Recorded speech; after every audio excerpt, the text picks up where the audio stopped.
Shifting gears real quick, man. Jamal finally made his comeback. 12-round decision against 10-round decision, sorry, against Jose Benavidez Jr.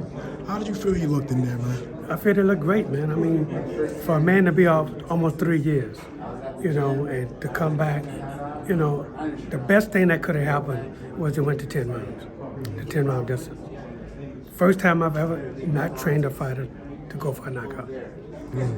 Basically, the whole plan was for him to box and not go for the knockout, to just get the rounds in, because I know that's what we needed. We needed rounds. And we finally got the rounds that we needed. He feels great right now. Matter of fact, he's coming up to Minnesota tomorrow. He's coming up here, and he's coming to support David. He's back to his old self. And so this is why I feel so good that he's in a great position right now. You can say that, and I'm sure that you're not lying, that you were training him to go the rounds, not get the knockout. But then a lot of people will be like, even if that's true, Jose fought as small as 140. Jamal's such a bigger guy. They were just expecting him to knock him out. Is there anything fair about that criticism? Well, all you gotta do is look at the fight. Simple as that. Just look at the fight. He did exactly what I told him to do. And that was to stay on the outside and box. That's what he did. Is he officially done with 160, man? Nothing is official. Nothing at all. So, he could go back down to 160, or he could test the waters at 68. It's a wait and see thing. We're going to wait and see. As a coach, would you want to see him at 68, though? I want what's best for my fighter. Okay. So when the offers start coming in, we'll see what's best. There's one guy that really wants to fight Jamal. That's Caleb Plant. There's more than one guy that wants to fight Jamal, not just Caleb Plant. About 900 of them. But yeah. I didn't want to name all of them, but the main well, you know guy, what? Let me tell you like this. Caleb Plant got to wait in line like everybody else. Nobody's chasing Caleb Plant. Nobody. Nobody's chasing anybody, but everybody's chasing Jamal Charlo. So they're going to have to wait, stand in line, and wait to see whose name is called next. Do you think that Caleb Plant should wait in line necessarily? Caleb Plant have to wait in line. I'm only asking. Caleb Plant has no choice but to wait in line. Or go look for somebody else. That's what he got to do.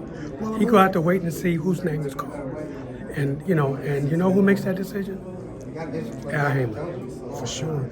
Let's just say he does get the call anyways. If he gets the call, then we started for Caleb Plant. Simple as that. Do you feel confident? Because obviously, let me tell you something. I'm gonna tell you like this. I'm confident my fighter could beat anybody that they put in the ring with him. Okay, so let me ask you like this then. Considering the out-of-ring issues that they had, it has nothing to do with inside the ring. For sure. Would you kind of, not necessarily push for your fighter to get the knockout, but could you see Jamal going balls to the wall, going crazy and knocking? I'm gonna tell you like this, right? When I put game plans together for my fighters, all of them, I'm not looking to say, hey, if you hit him with this shot, that's gonna knock him out. I don't know that. I look and see the weakness of a fighter that we can exploit.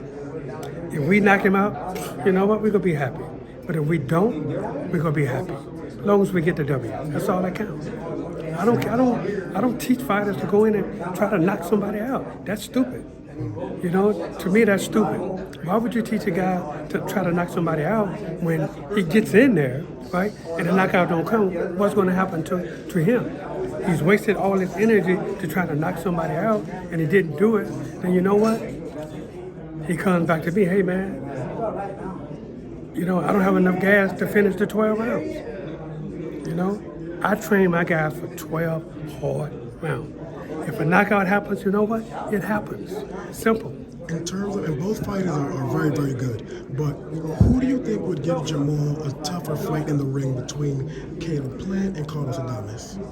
I don't know, man. I've never had to study Adames either, because if Adames was on our radar, I'd be studying him. If Plant was on our radar right now, I'd be studying him. But until I get the call to say, hey, start looking at this guy, that's what I do. Gotcha. Just my last question. Canelo Alvarez was supposed to fight Jamal ended up fighting Jamel. Do you think it's only right now that Canelo comes back to the table and say, okay, you're good to go, let's get it on now? Well, you know, I would hope that that happens, but again, this is boxing, man. You know, Canelo is like, he chooses his opponents. That's up to him. If he says, hey, Jamal Charlo's next, you know what? I'll start studying him again, and then we go on from there. Gotcha. Thank you, brother. Appreciate you, man. Thank you. All right, man.